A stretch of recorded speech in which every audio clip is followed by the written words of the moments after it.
Bismillahirrahmanirrahim. Assalamualaikum warahmatullahi wabarakatuh. Syukur alhamdulillah kita masih dipertemukan kembali di channel ini. Salawat dan salam semoga senantiasa tercurah kepada Nabi besar kita Muhammad sallallahu alaihi wasallam, suri teladan agung yang tak pernah lelah membimbing umatnya ke jalan cahaya hingga ujung usia. Allahumma sholli ala sayyidina Muhammad wa ala ali sayyidina Muhammad. Harapan dan doa saya, semoga sahabatku semuanya selalu diberikan kesehatan, dilapangkan rezekinya, diampuni dosa-dosanya, dan selalu diberikan umur yang panjang dan berkah. Dan sempatkanlah menuliskan salawat di kolom komentar. Insya Allah akan menjadi bukti cinta kita kepada Rasulullah Muhammad sallallahu alaihi wasallam. Semoga kita semua mendapatkan syafaat beliau di akhirat kelak. Amin ya rabbal alamin. Sahabat beriman yang dirahmati Allah, materi yang akan kita bahas hari ini bukan hanya penting tetapi juga mendesak, terutama bagi kita yang telah menginjak usia 50 tahun ke atas atau bahkan sudah masuk masa lansia. Kenapa demikian? Karena seiring bertambahnya usia, kita semakin dekat dengan titik akhir kehidupan dunia, yaitu alam kubur. Sebuah fase yang sering kita lupakan tapi pasti kita alami.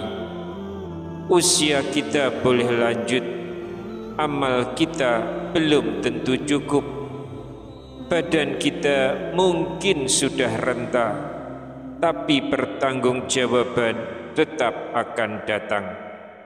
Oleh karena itu, kita perlu memahami satu hal yang penting, bahwa amal soleh adalah satu-satunya yang setia menemani kita di liang lahat nanti.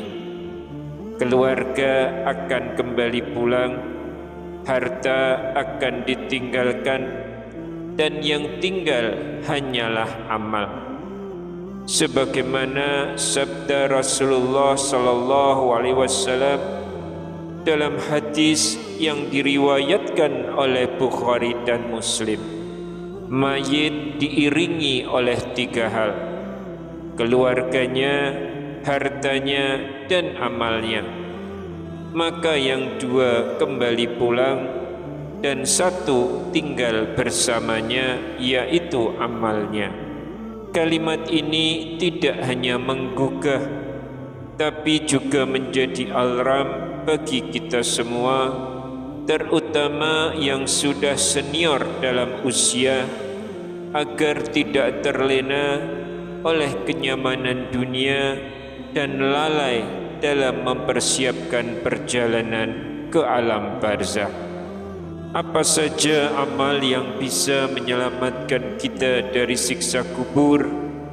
Bagaimana cara kita menghindari azab yang nyata tersebut? Namun sebelum kita lanjutkan, jangan lupa menekan tombol like, menekan tombol jempolnya, dan berikan komentar terbaik yang bisa membuat orang lain melakukan kebaikan yang sama dengan yang sahabat lakukan. Dan untuk sahabat yang baru saja menemukan channel ini, silahkan tekan juga tombol subscribe dan lonceng notifikasinya supaya tidak ketinggalan video dakwah sederhana ini yang semoga bisa membantu sahabatku semua menjadi lebih baik di hadapan Allah Subhanahu wa taala. Dan bagi yang memiliki hajat, silakan bisa sahabat tuliskan di kolom komentar, karena insyaallah jika ada sahabat lain yang memiliki hajat yang sama dan ikut mengaminkan, insyaallah Allah akan segera mewujudkan, mengabulkan hajat sahabatku semua. Sebagaimana sabda Rasulullah sallallahu alaihi wasallam, doa seorang muslim untuk saudaranya tanpa sepengetahuannya akan diaminkan oleh malaikat. Amin. Dan untukmu juga seperti itu. Hadis riwayat Muslim. Sahabat beriman yang selalu dirahmati Allah, siksa kubur bukan sekedar dongeng yang ditakuti anak kecil. Ia adalah kebenaran yang disabdakan langsung oleh Rasulullah sallallahu alaihi wasallam. Dalam satu hadis dari Ibnu Abbas radhiyallahu anhu, Rasul pernah melewati dua kuburan dan beliau bersabda, kedua penghuni kubur ini sedang disiksa, padahal bukan karena dosa besar. Yang satu suka mengadu domba dan yang lainnya tidak menjaga kebersihan saat buang air kecil. Perhatikan, bukan karena membunuh, bukan karena mencuri, tapi karena dosa-dosa ringan yang sering diremehkan. Ini menjadi pelajaran penting bagi kita, khususnya yang sudah lansia, di mana fisik sudah tidak sekuat dulu lagi, tapi dosa lisan dan kelalaian kebersihan bisa tetap terjadi.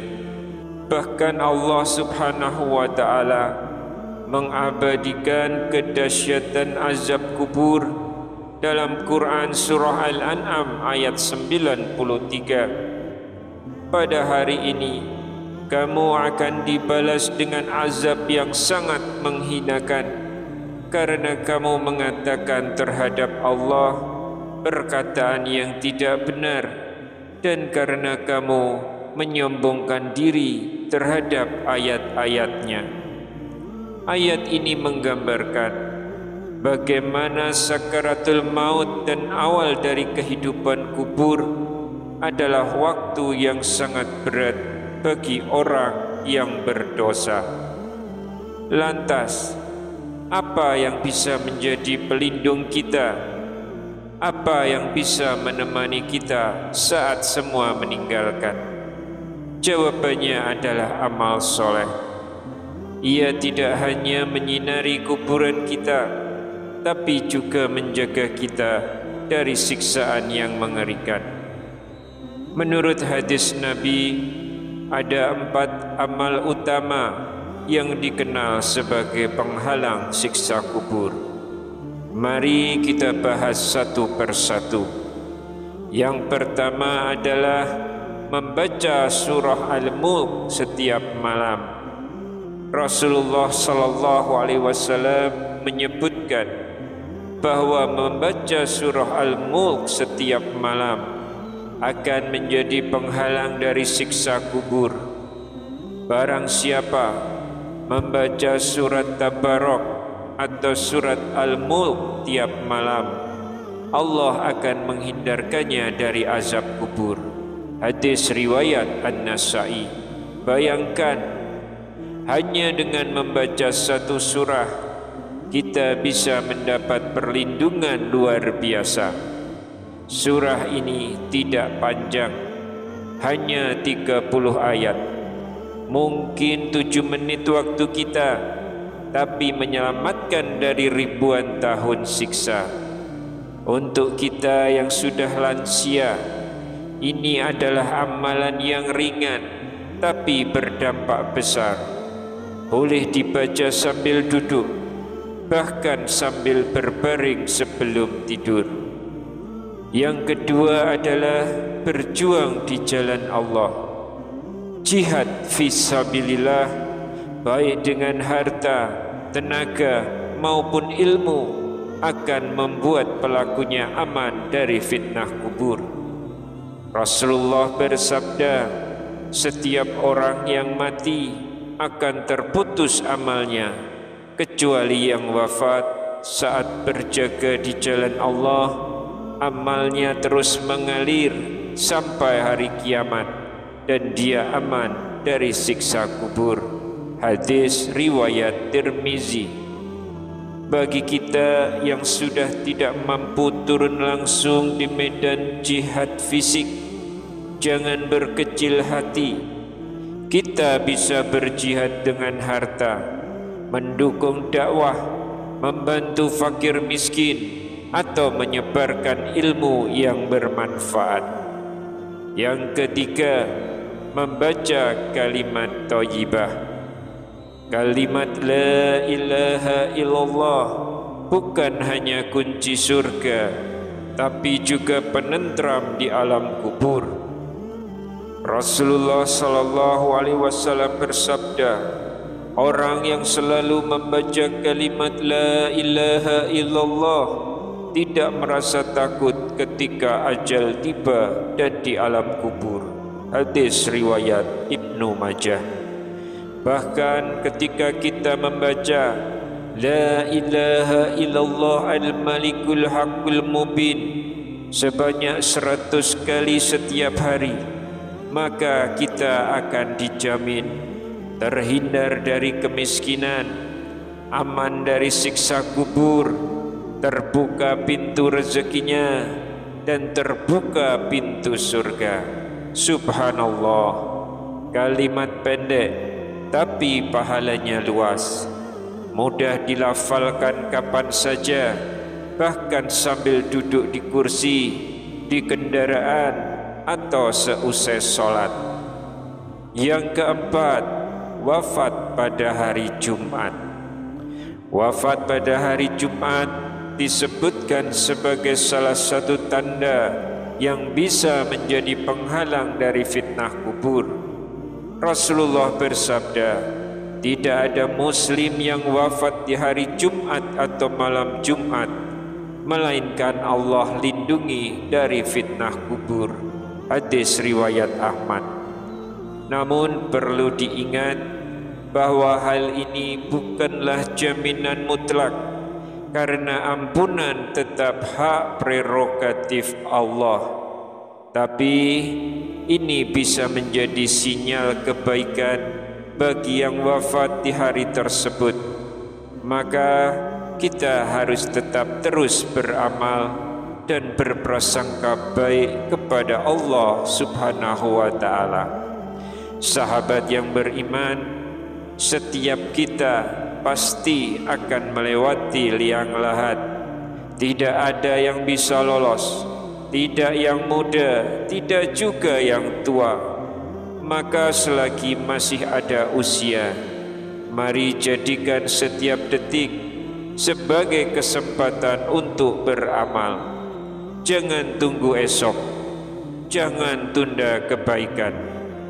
Amal soleh itu ibarat penerang di dalam kubur yang gelap. Jika tidak kita siapkan sekarang, kelak kita akan menyesal dalam keheningan yang menyakitkan. Mulai malam ini, biasakan membaca surah Al-Mulk. Ucapkan kalimat la ilaha illallah setiap hari. Dukung perjuangan di jalan Allah. Dan jika Allah takdirkan wafat di hari Jumat, maka berhusnuzonlah. Semoga itu pertanda rahmat, bukan akhir dari kelalaian. Semoga kita semua wafat dalam husnul khatimah. Semoga amal kita cukup untuk menyelamatkan dari pedihnya siksa kubur. Dan jika materi ini menyentuh hati Anda, jika Anda merasa materi ini penting untuk diketahui oleh orang tua, teman sebaya, atau keluarga Anda yang sudah lanjut usia, bagikan video ini. Bagikan bukan hanya karena penting, tapi karena Anda ingin orang lain diselamatkan sebagaimana Anda ingin selamat. Wallahu a'lam bishawab. Wassalamualaikum warahmatullahi wabarakatuh.